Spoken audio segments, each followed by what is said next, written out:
In fact, in August 1839, a very famous document, Norman B's instructions for the treaty, says that we recognise Maori sovereignty. So by 1839, when plans for the treaty being finalised in Britain, New Zealand was not united. These sovereign entities were still separate.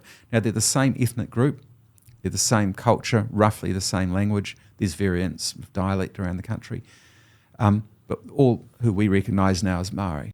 So the British decided if we're going to have a treaty, it won't be with one paramount chief over the country, it'll be with each of these chiefs, because they recognise that sovereignty.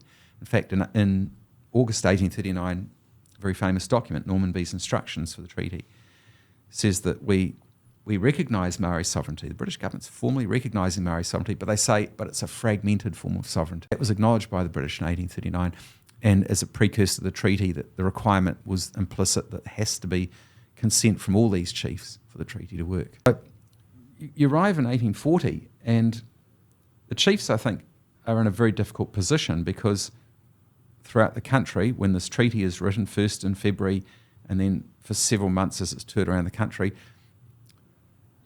there's no real experience of a treaty beforehand.